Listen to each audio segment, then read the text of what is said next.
You hear about the school to prison pipeline, and it's like a buzzword at this point. People talk about it, but it's not really understood how directly it's tied to literacy. About 20 years ago, the Department of Justice put out a report, and they were trying to say, how can we reduce recidivism? How can we get these young people to stop coming back to jail all the time? And what they said was, first of all, you got to keep them from coming in here in the first place. And delinquency and criminality and illiteracy, it's not related, it's a cause. It's welded to reading failure. Hello, and welcome to the Black and Dyslexic podcast with Winifred A. Winston and LeDerick Horne, the show that unapologetically focuses on helping Black and underrepresented minorities navigate the special education process.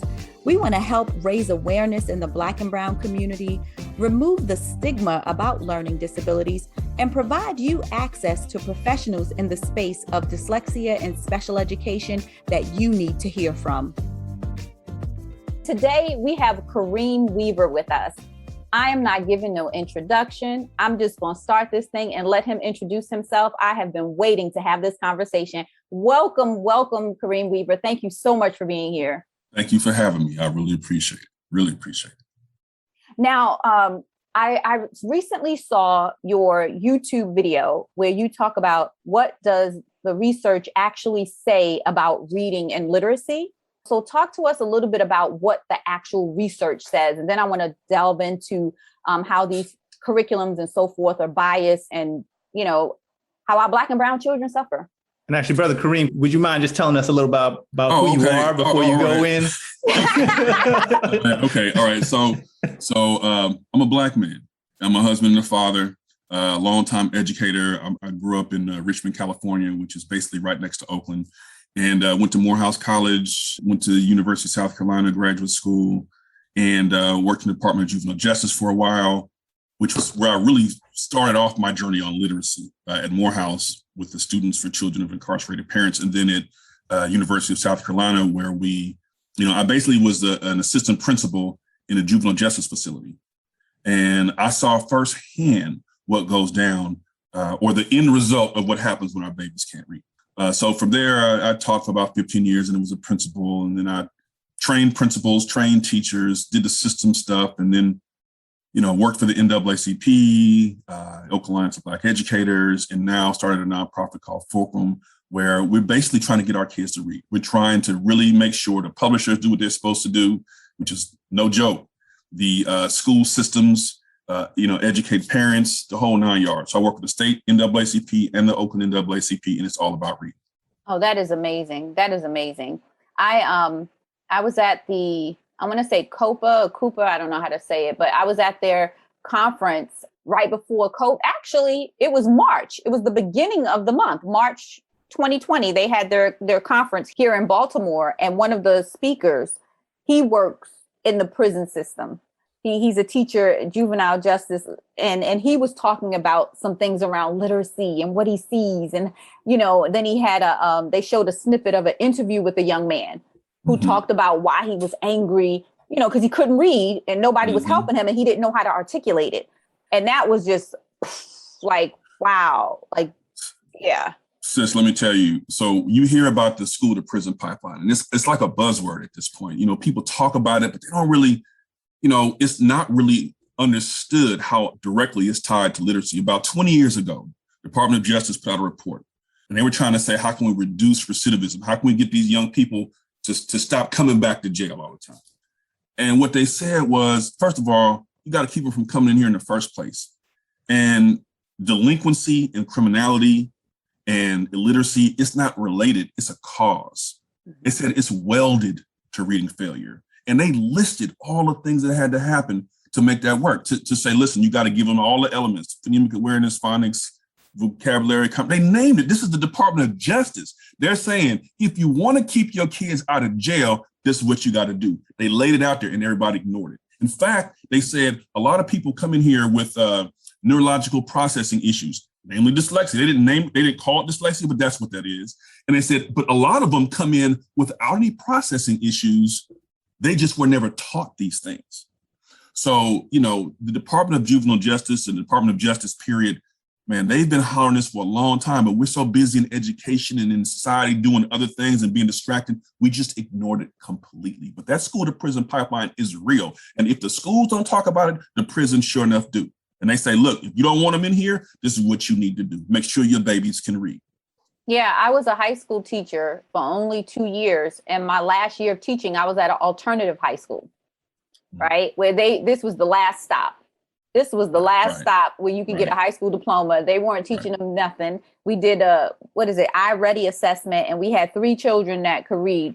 One was on the 10th grade. I think one was 7th grade. And then I think another girl was 6th grade. That was the highest out of 99 students. Mm-hmm. I went through that thing multiple times, and all of these students had IEPs. Or I'm not using that anymore. You know, it fell off. The parents weren't, knowledgeable enough to keep it going. But I'm looking at them and I'm like, where they going? What job they getting when they graduate with that piece of paper? Right? Because the kids told me, the kids said, Miss Winston, we're in this class, but we don't get any credit for it. I said, yes, you do. It's on my schedule. Miss Winston, let me tell you, this is a holding place. Some of us don't have enough credits to graduate or leave the building. So they putting us in your class. I said, oh, that is not true. Every day I'm coming in here with a lesson plan trying to teach. Finally, I go to intergrades in the grade book. And I said, this class is not coming up. And I'm asking for help and calling that one little guy. He comes up to my desk. He said, so you can't put the grade in, right? I told you we ain't getting no credit for this class. Wow. But you know what, though? That says something. Our kids know the game. Oh, yeah. They know the hustle that's going on. So when I was in South Carolina, and I'm sure this was totally illegal. I was new. I didn't know any better. I was just trying to get the babies to read. The school itself, inside of DJJ, their schools, it wasn't teaching them anything. And the people weren't trained to serve the kids how they needed. So I actually worked with local churches because, in the South, they still have Sunday school. And so these little old ladies, with their brochures, their tracts, they were like, we'll teach them. So I literally took volunteers. Those who wanted to come could come. They went to those churches. Man, they basically adopted those boys and the girls, and they taught them how to read. They fed them too, gave them clothes, fed them, and taught them how to read. One boy timed out. He was done, and he was like, Weaver, man, I want to go, but I don't want to go. That's the only time I ever learned something. That's the only time anybody ever taught me something. Man, that blew my mind. He didn't want to leave jail, because it was the only place where somebody actually cared enough and had the skill to actually do it. So that framed my whole, but the kids know the game. They know they're not learning anything. They understand, how we set this thing up did not meet their, man. And we keep playing and going around in circles. The kids been in it long enough. They know. They know what's really going on. Yeah, Brother Kareem, it's one of the things that I think is missing in many of our churches is that there should be some sort of ministry centered around literacy or supporting folks with learning challenges. So Winifred started out by just asking about the science. So, if there's a teacher listening, educator or families, what do we need to know around the science around reading and how we can improve the reading for our young people? Okay, so it's a couple of things on there. So first of all, there have been studies done, neurological studies using MRIs to actually show different parts of the brain lighting up when things happen. So when kindergartners, when they begin to attach sounds to symbols, right, different parts of their brain would light up on the MRI because oxygen was going to those parts of the brain. You actually turn the lights on, literally speaking, when you teach kids their sound letter associations. And oftentimes in our schools, we just don't do that. We assume kids are coming in with that. We don't teach it directly and explicitly, but the science actually says, no. You got to teach that because when you do, things happen to the brain. Synapses connect, things start to connect inside the brain. So that's on the science side. And the research, there is an overwhelming consensus about the elements that need to be in place for an effective reading program. The federal government weighed in on it. There is a gentleman by the name of John Hattie who did an analysis of the research. You could think of it as a meta-analysis, so research of the research. Total about 300 million kids, right? Thousands and thousands of study to get us a clear sense of what the research was saying. And what he did was him and his team drilled down to find out what actually makes a difference in terms of student achievement, of learning, right? Come find out a lot of the stuff that we spend our time on and our money on, it really don't make a bit of difference in terms of kids learning. Mm. Rest, read, and everything else. You know, when I show that list to board members, they go crazy. Like, you mean most of the time I spend on stuff, it doesn't even matter? I'm like, yep. So what are those things that we're kind of wasting our time on? Yeah. So okay. So this is not going to be popular. And that's what's so popular. That's what's so powerful about how these work. So he talks about things like retention. So failing the kid, flunking the kid. If you're just going to do the same thing again, it don't make a difference. Right now, if you're going to do something different, that's a whole different. But then there are things like family makeup, socioeconomic background, culture. All right. So when people start telling you, oh my gosh, the trauma, the this, the that, there's a single mom, it's the this, whatever the thing is that they label as, oh, this is the reason. Research said that doesn't even make a difference. Doesn't even make a difference. Now, the stuff that does make a difference. Oh, here's another one: small class sizes. Yeah, that blew me. I was a former teacher. Look, we kind of know this to be the truth, but we just don't talk about it because it's not politically correct. It's easier to manage the job when you have fewer kids in the class. You can give them more attention. That's the truth.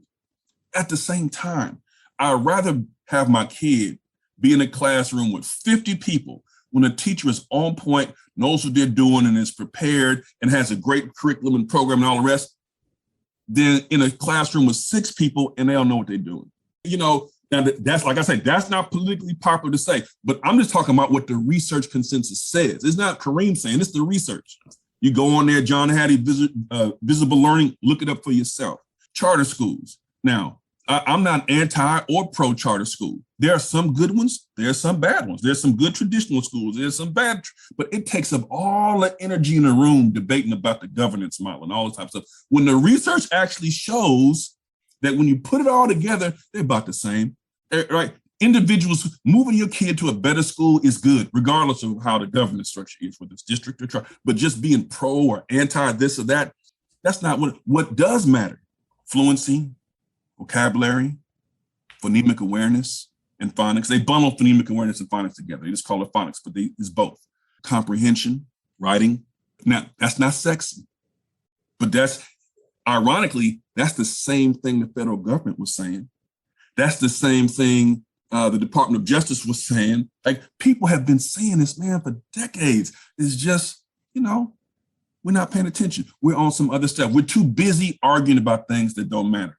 What one fellow friend of mine used to call the weapons of mass distraction. We get distracted on everything else. But the real stuff that our kids need from us, we stay silent on. So that's what the research and the science says. I like that, the weapons of mass distraction, because that's what it is. That's exactly what it is. And when you talk about the class sizes and the pandemic, right? My daughter was home virtual. And this one teacher, I'm like, it's only 5 kids in the class. Like, come on.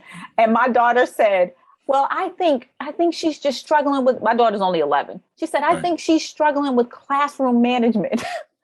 Because she would hear me say that as a teacher, that I would always tell myself I wasn't a good teacher because I struggled with classroom management. I said, it didn't matter how well my lesson plan was. If my classroom management sucked, class was a bust. Yeah. And I said, this woman only had 5 or 6 kids in here.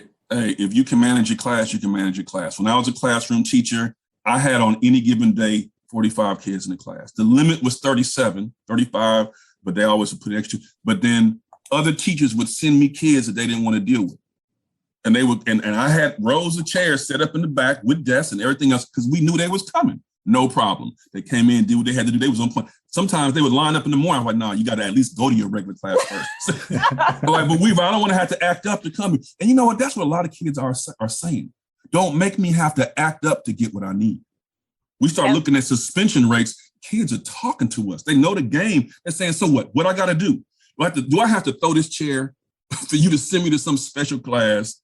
So, because most of our kids aren't actually referred to special ed for learning disorders. They're referred to special ed for behavioral disorders. Right. Yep. Right. But the special ed teachers, they know when they get in, they're like, man, look, they can't read.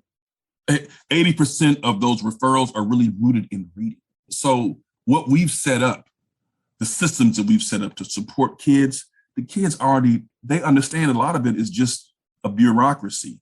Can the kids get what they need or not? That's really the question.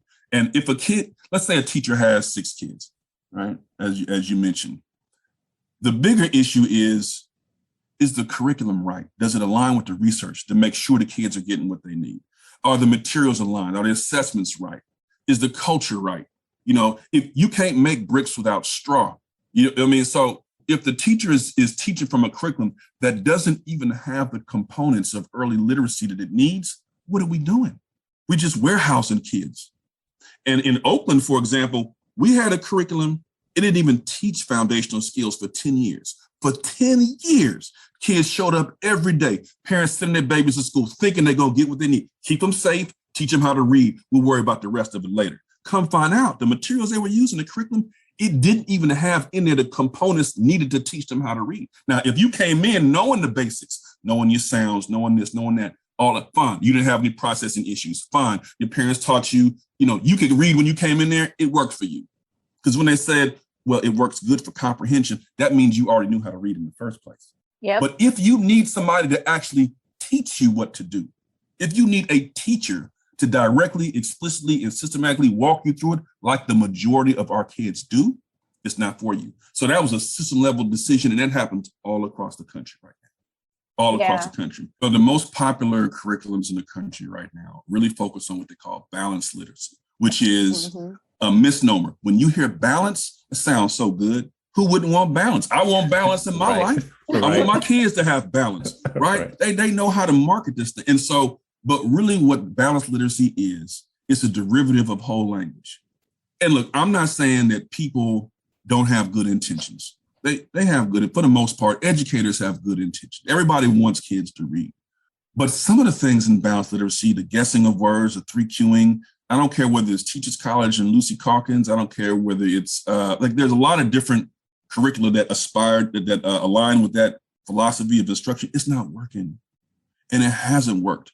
So instead of looking at it and saying, well, wait a second, why don't we think about doing it the way the research says? Instead, they turn it around and blame it on kids and their families. And when I tell you, it is hard to redirect that and change that. My daughter, when she was in first and second grade, she was in a public charter school. And I remember the reading specialist was working with her, right? One-on-one. This is before we did the IEP. This is their version of response to intervention, right? And the reading specialist is working with her and tell her to look at the pictures and sent me the thing home. I have it because I'm a pack rat. It told you all these things you can do as a parent, how you can help them. And of course, when I got that, then I didn't know.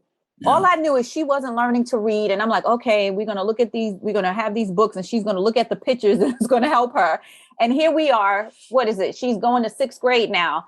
And as soon as she even thinks about it, I'm like, no, you use your strategies, sound it out. But she's looking at pictures. And I'm like, oh my gosh, it was like ingrained. And every time she gets nervous or a little flustered, you know, she's going straight to try to look at pictures and then tell me the word. I said, that don't even have the same letters. And she giggled now and she'll use her strategies. But it was hard to redirect that. That's right. Because it's reinforced from the time they show up in school. Now, imagine a child with that strategy. That's their main way of reading. They go to 8th grade. They go to 12th grade. They get to college. You know, they got A's on their report card. Then they get to college and they got this big text that they're supposed to read. Ain't no pictures to be found. They're lost. I never forget, I was a principal. And it was a first grader, and she was just cutting up. This young little sister was cutting up and just tearing the class upside down. Went in the classroom to find out what was really going on. And I walked over to her and looked at the word that she was trying to read, and the word was stone. And the teacher came over and she said, "What's this word?" She said, "Rock." And the teacher said, No, look at the picture. Look at what it says.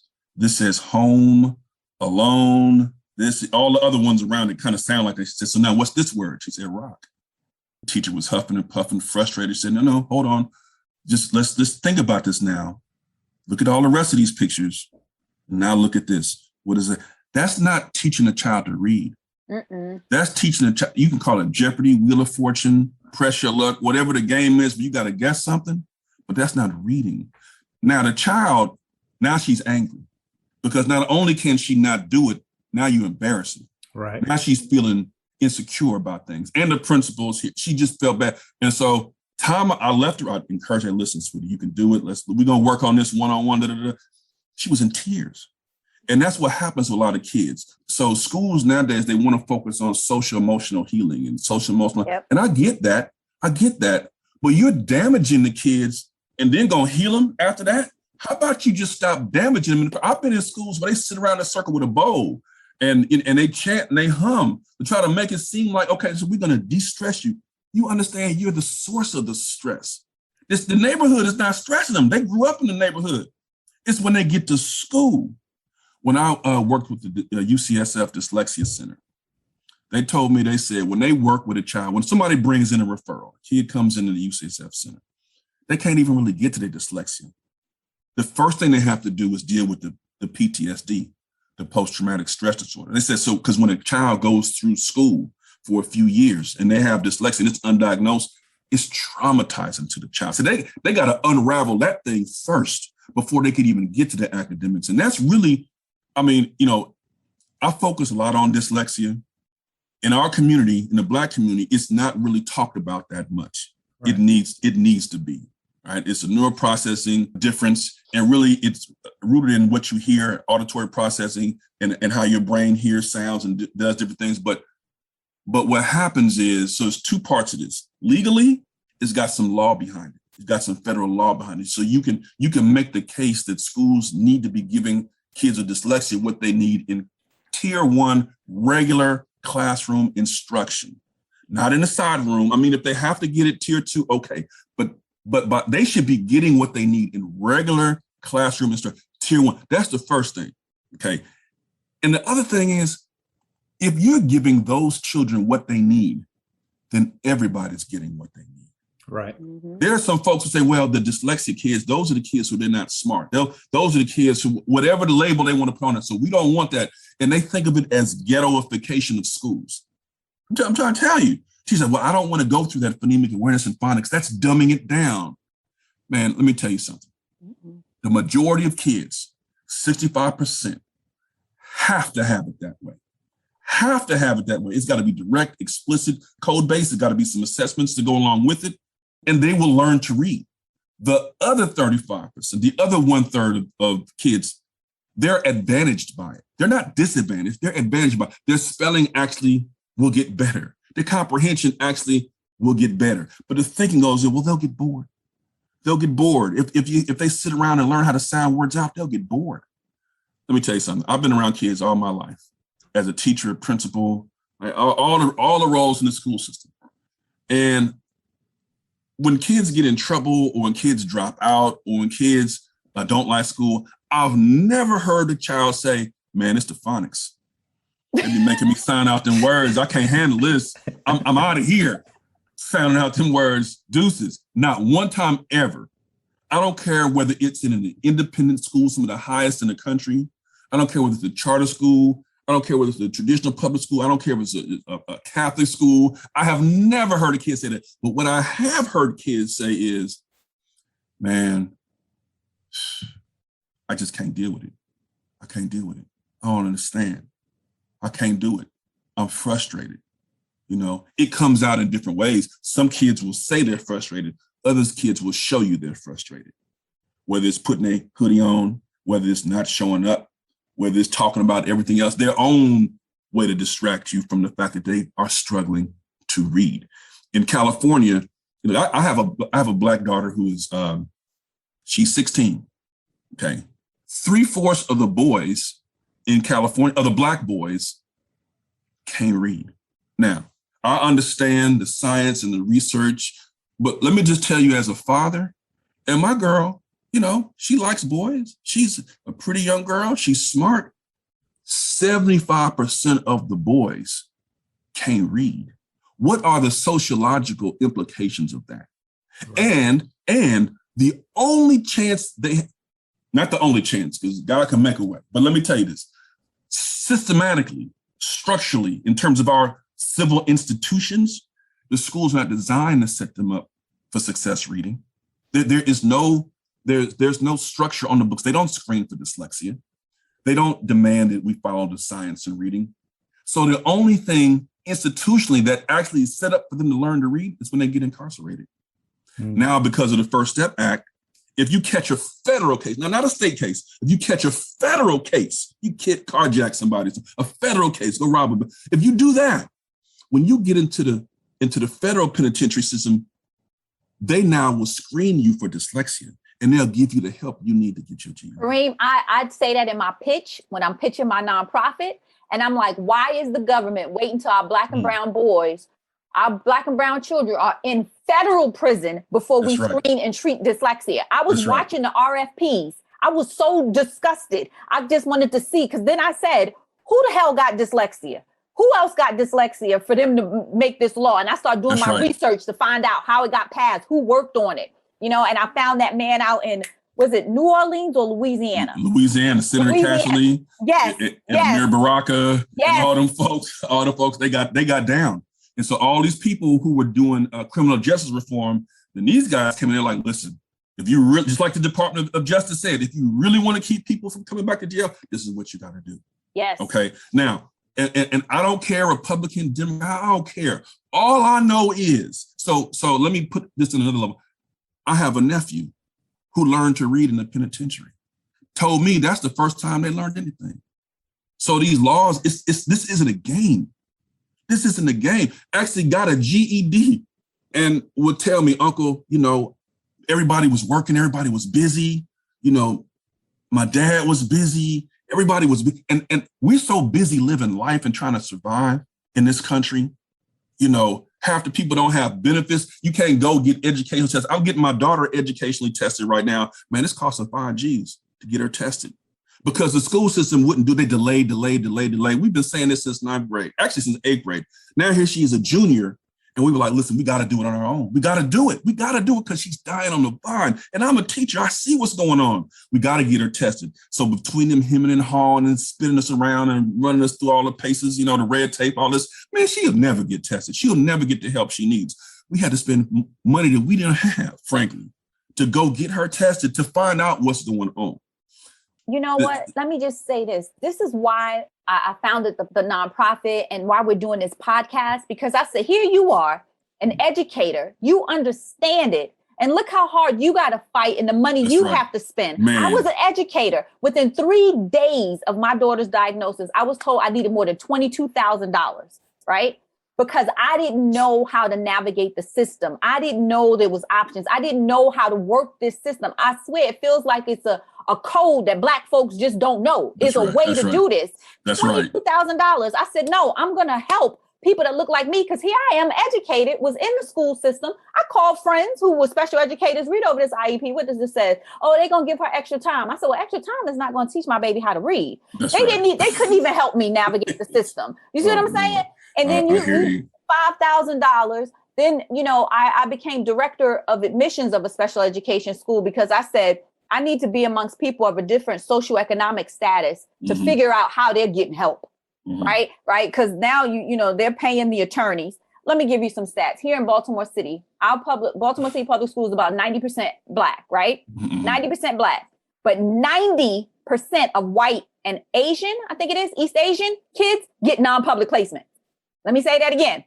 Yes. Our public school system is 90% Black, but 90% of white and East Asian get non-public placements. And for those who are listening and don't understand what a non-public placement is, here in Maryland, that's where the public school district will pay the tuition at a private, let's say, dyslexia school in the tunes of $38,000 a year. Put that number out there. The public school system is going to pay for that child to go to that specialized school. And here in Baltimore City, we got 90% Black kids at their public school, but 90% of white and East Asian. Winifred, you just, so let's go there. Yes, go there. I didn't even know about non-public placements.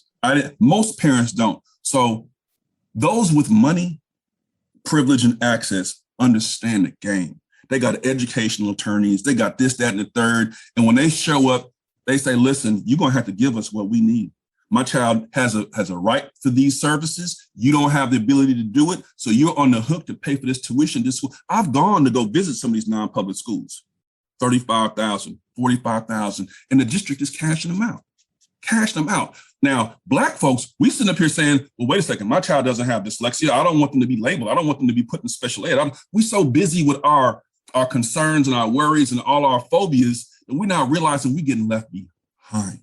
I didn't know either. I went to visit the school, right?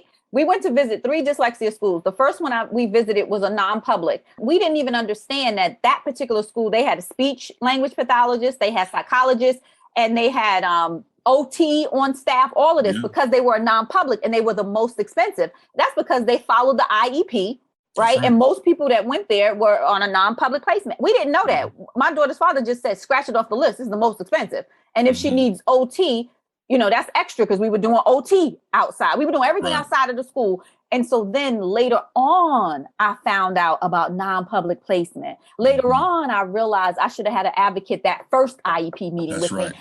It wasn't until I went to visit an attorney, I paid my little consultation fee, and I was paying for outside tutoring. And he said, stop the tutoring. And I'm like, well, she's getting her confidence. She's learning to read. I didn't understand. It was just a consultation. He wasn't going to break it down for me, right? And so I remember leaving there with my rolly bag full with my big, thick IEP binder, crying, because I said, I don't have the money to pay for his retainer and then pay for the tutoring. But see, that's how you set up the game. You prove, you get the data to prove that they're not providing a free and appropriate public education. I didn't even know I was supposed to be getting a progress report at the report card that matched the goals. I said, well, what's that? There was so much that I didn't know that they weren't doing. By the time I caught on, in my mind, it was too late. And so here's the other part of that. Black families every year, whether it's an annual or biannual or triennial, they go in there for those goal sessions. You have some goals that they're supposed to meet. Kids don't make those goals. When was the last time you had a kid go to a IEP meeting and they say, oh, well, this year, you know what? We met all the goals. But they do it every year and they never reach the goals. And nothing ever happens. They just make new goals. No. If they can't do the things that the thing says they're supposed to do, you have options. And sometimes those goals are trash. When I became director of admissions and I start reading these IEPs and I'm reading the reports, now I wasn't savvy enough to go in and tell them how to write it better.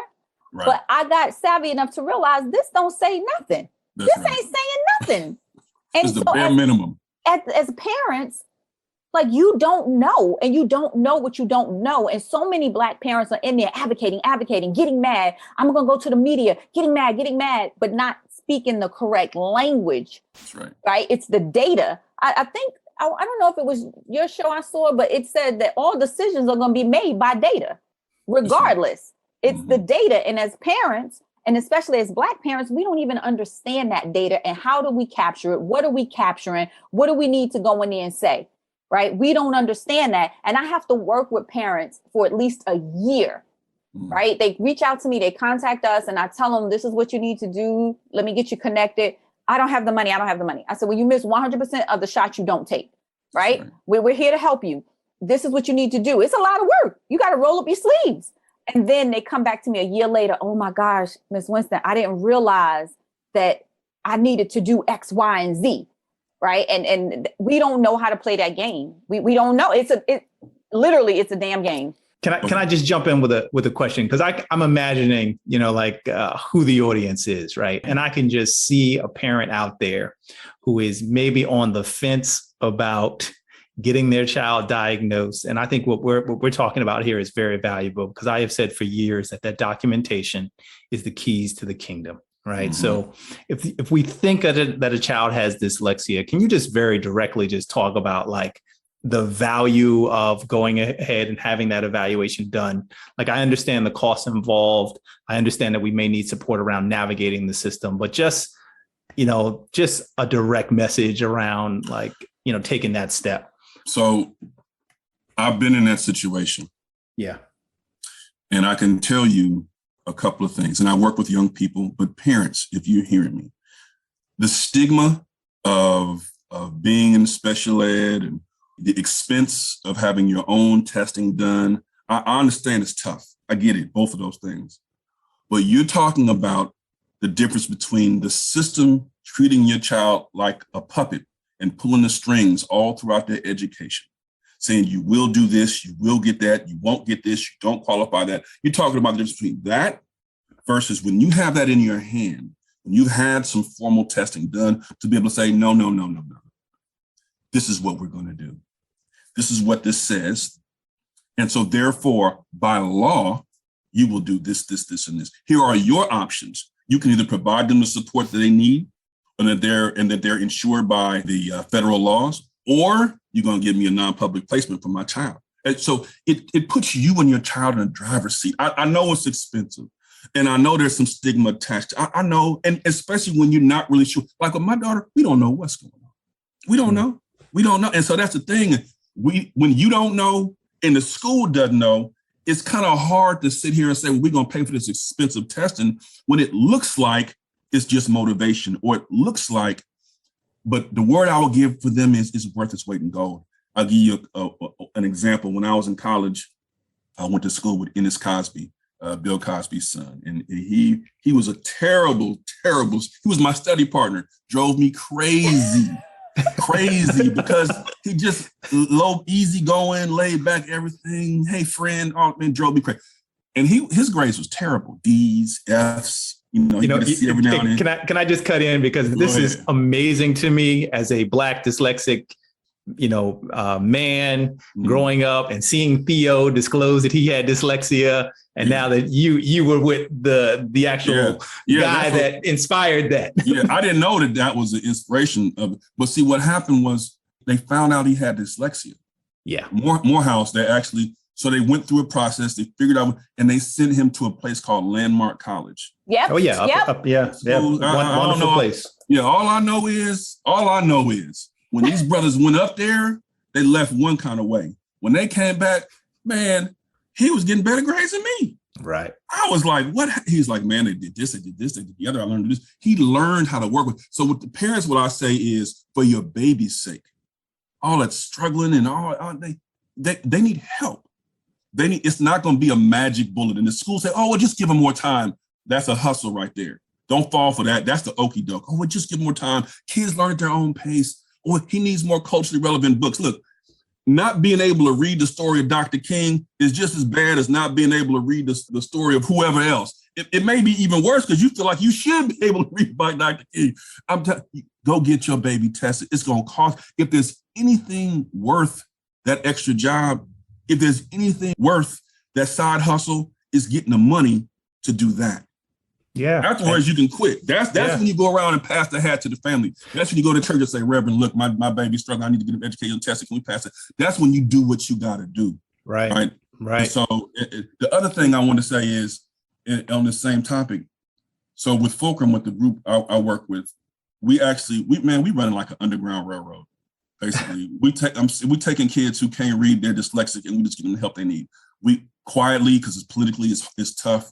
We just say, man, some kids it costs $3,500, but there's one family, they got 2 kids. Man, it's cost us over 50 G's, $50,000, over $50,000, and they're just now to the point where now they're in range because they waited till 10th grade and 8th grade, and we had to sit here and say, if we don't help this young Black boy and this young Black girl, he's in 10th grade, she's in 8th grade. What's going to happen to them? They're reading at a 2nd grade or a 1st grade level as a 10th grader. What are we talking about? We got all these big ideas about programs and we're going to do this, we're going to do that. Man, this little Black boy and little Black girl need your help right now. What you going to do? Be real about it. You either going to help them or you're not. But since they waited so long, since the system spun them around for 10 years, now the problems are deeper. The longer you wait to get that test, and the harder it is to unravel, not just with the reading, but then also the trauma, the self-doubt and all of that. So to parents, not just do it yesterday. Don't wait until, a $2,000 concern becomes a $50,000 concern. And on the positive side, there's a brother down there in Long Beach, a professor, Dr. Anderson, Dr. Keon Anderson. We had him come up for a little workshop. He was in 9th grade reading the 1st and 2nd grade level, had dyslexia, it was all bad. Got the help he needed from one teacher, actually taught him some foundational skills and gave him some support, identified as being dyslexic. Now he's Dr. Anderson. Now he's a business owner. Now he's published 15 books. Now he's a professor at Long Beach. Now he's a reader for Cal Berkeley when people apply for their school. I'm saying, don't let them snuff out the genius of your child because they don't know. They don't know. The information is power in your hands. Go get the test and do what you have to do to get it. That would be my message. And I think also on that, and thank you for that, because that was really powerful and just on point. And I think it's also one of the things that made a difference for me. I was in a self-contained special ed class, 3rd grade through 12th. I get to a college program, local community college support program for students with learning disabilities. And to have a counselor actually explain to me, despite all of these years of thinking that my intelligence was less than, that part of what came along with this diagnosis is that I was average to above average intelligence. And, and I don't put too much weight in the IQ scores, but it was right there in my documentation the entire time. So I wear, my dyslexia as a badge of honor. And I welcome anyone who might be a part of that group, so if your daughter gets through that testing and she says she's dyslexic, then I want to be the first to welcome them to the club, right? Because there's some amazing people of many different races, but particularly Black people who are dyslexic, have been dyslexic, and are doing amazing things. Let me tell you something. Whether it's Will Smith or Kobe Bryant or Muhammad Ali. That's it. You know what I mean? Octavia Spencer. Don't let people tell you that your child is dumb. Mm-hmm. Okay, because that's the message that they get and the message that parents get. And we have to have some healing in our own community. Because when we get frustrated, we say some things to our kids sometimes that it's not good. Why can't you be more like your sister? Okay, why can't you do this? Or why don't you do that? And they start giving us these messages. The schools give us the messages. We don't know what to do with it. And then we put it on the kids. We got to stop that. We got to change how we view the learning disability, right? These white folks is paying people to get these identifications, and they don't even have anything going on, right? So as a community, as a culture, but it's not only our fault. Because what did they say? Pull yourself up by your bootstraps. We ain't got nothing to start with, right? So culturally and over time, they have put that on us, right? That you want a handout. Like Black folks is lazy and don't want to work. We were fine when we were working for free. You loved us then. We were workers, the most skilled people, right? Until we want to get paid, right? So as a community, we got to be okay that my child learns differently. Or guess what? I'm going to get this assistance. Right. They always want to put out there Black people the most on welfare, but we know that's not true. Right. We know that's not true. So culturally, we don't want to ask for help. We don't want to get the supports that we need. Meanwhile, other folks who shouldn't even be getting them are getting those supports and just moving on ahead. Well, let me add on to that and talking to parents who may have a child who's dyslexic or some other processing issue going on or difference going on. So to be clear, 42% of the self-made millionaires are dyslexic. Yes. Are dyslexic. Okay. So, and at the same time, when they study folks incarcerated, about 40% of them are dyslexic. So you have the power in your hands to support a child, to promote their genius. That genius, that creativity is going to come out in one way or the other, it's going to come out. You're sitting on brilliance. I know it may be tough to see right now because the messages you get from school and the frustration and child and all that. But if 42% of self-made millionaires are, so when you watch Shark Tank and you see Damon John, he's dyslexic. Matter of fact, 3 of the 5 people are dyslexic on that program. The man who just went to the moon is dyslexic. Man, Richard Branson took the flight to the moon. That's right. Outer space, rather. Yeah. Outer space. What's the man who made Steve Jobs dyslexic? So here's the thing. In our community, we've got to get past the stigmas about intelligence. The old definition of dyslexia, which a lot of educators still go by the way, says that when there's a difference between intelligence and a child's ability to read, that's what they used to go by. And so a lot of our children didn't qualify and still don't qualify because if you don't think the child is intelligent in the first place, then officially there's no problem. There's no gap. There's no issue because they can't read, but we don't expect them to read anyway. You just give them more time. You have got to be the one that holds the line and say, no, my child is intelligent.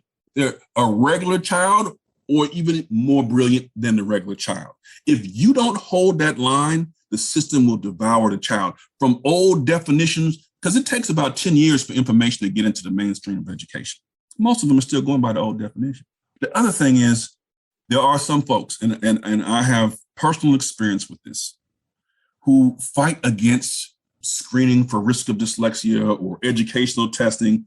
It's the tinfoil hat crowd. And look, I love a good conspiracy theories like anybody else, but I'm gonna tell you this. People say, well, look, the screeners, you know, they make the facial recognition technology and they make this and that and down the road and this. Look, man, I hear all what you're saying. Our kids are getting locked up. Our kids are being put in cages. Now, when you have migrants coming across the border and the kids being held in cages, everybody goes crazy. What about our kids being locked up 24/7? Yep. For 20 to life in cages. And the root cause of it is they can't read. For whom do we cry? Yeah. You've got to be your child's advocate and don't let anybody scare you, whether it's for some mainline arguments or some conspiracy theories or, well, I don't want them to be stigma for special ed. Okay, fine. You think that, but guess what? When they go through this system and nobody knows what's wrong and nobody cares and they just swept under the rug, you'll wish you had something to say, you know what? Now I know what's going on. Now I know what's going on. You wish you had something early so a kid could understand what's going on. Like Dr. Anderson said, the messages he got was that he was dumb and unintelligent. That's what he got. Yeah. It wasn't until somebody said, no, you're dyslexic, sweetheart, and this is how it goes. And his teacher said, this is how you're processing things. And so this is what we're going to do. All of a sudden, the world opened up for him. You have to be the vanguard for your child. These old definitions, these conspiracy theories, you have to do what's in the best interest of your child. Can I ask, because I came up during the old definition. What is the new definition? What is the right definition that we should be using when it comes to dyslexia? It's a neurological processing difference that has its root in auditory connections. Sure. So we have to make sure that our children are hearing things well. Hearing things. Can they attune to the sounds of language? And then because they attend to the tunes, do they then develop the skills to crack the code? So with dyslexics, they're processing information differently. You may say one thing, they may hear something else. How you say a word, they may be hearing something different. The vowel sound may sound differently to them, right? And how they put things together may be a little bit differently. So it's just a matter of how children process information and how they auditorily pick up sound. That's really what it is. It's an auditory processing disorder with neurological in origin. And for the folks out there, there's nothing wrong with your child. We all think differently. We all have ways that we learn. We all have ways that we, quote unquote, process information. It doesn't mean your child is broken. It means your child has a different way of hearing things and processing information that the school is legally bound to serve them. Right. Okay. Yep. But you have to make sure that they do what they're supposed to do. That's your job. If you don't do it, there's no help coming. And can I circle back? It was something that that we touched on earlier in this conversation. Both Winifred and I, when we first met each other, we were both connected with predominantly white-run organizations that had a focus on dyslexia, learning disabilities, ADHD. And one of the things that I think I've gained a greater appreciation of, the more that we've gone through the episodes in this podcast and had these conversations, is if you're an advocate out there and you are serious about supporting people who are dyslexic and you want that work to be effective in the Black community, I think a lot of us are being labeled with emotional disabilities, behavioral disabilities. Yes. Your programming, it seems to me, and this is what I'd like you to weigh in on, is that your programming is going to have to make the jump outside of the dyslexia label, because I'm appreciating that is a bit of a label of privilege, that not a lot of us are getting that. And you're going to have to reach out to the folks who are probably misdiagnosed, right? Or are, honest to God, dealing with those emotional issues that are, trauma response to being treated poorly by our school system. So, to those advocates who might be listening, who care about, creating programming for Black people who are dyslexic, they're going to have to look at more than just dyslexic people. You think am I right on that? Yes, they do have to look at more than just dyslexic people. First of all, that's a big group. You're talking about 15 to 20% of the population. That's not small. But I would say for the advocates, a couple of things. One, there are allies out there in organizations that you may not be used to working with. You have to consider working with them. I work with groups. I work with the NAACP. I work with Decoding Dyslexia and IDA, International Dyslexia Association. I work with Latino advocacy groups. I work with, all across the board. You have to find people who are willing to put literacy first. Okay. And have strategies around how to make sure that the districts, and here's the key, the districts and the charters What are you doing to ensure that the greatest number of children learn to read? That's the language. It's the greatest number. You can use any program you want to, and you're going to get some kids. The question is, how can you ensure that the greatest number of kids learn how to read proficiently? When you focus on that and you rally other groups, other nonprofits, other advocates who are focused on that, that means you have a multi-ethnic, a multicultural coalition, and you can go after it. You can connect with parent groups, you can connect with whomever, with churches, whomever, right? And it just so happens that students with dyslexia are the canaries in the coal mine. Right. You know, a thing where if you look in the coal mine and you see the bird and fell out, something's wrong. You just watch that canary. And if the canary's doing good, it's oxygen down there, y'all men can go down in there. The workers can go down in there. That's like the dyslexic kids. If they're doing all right, everybody's all right. But if you see that they're not getting what they need, they're populating the worst outcomes in your system, I guarantee you that another 50% of kids in that system who aren't dyslexic, they're not getting what they need either. So you got to be willing to work with those soccer moms. You got to be willing to work with whomever, because let me tell you something, people are paying big money to get their kids help. Mm-hmm. Okay. Even these folks who are super well off, they got a lot of money in the bank. It's not working for their kids either.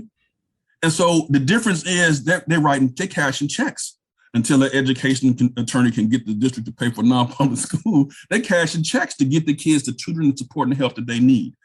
They don't want to do that. That's probably the reason why they're paying those property taxes to live where they live so that they can go to a quote unquote good school, but they're having to do that and pay on the side to get the help. You can partner with those people because they have money, privilege, and access and power. Their kids aren't getting what they need either. You walk in there with Becky, all of a sudden, listen, I'm sorry, it shouldn't be this way. It should be the group of Black folks can go in there and they're gonna say, you know what, we respect you and your children, we're gonna give them what they need. I got a news flash for you.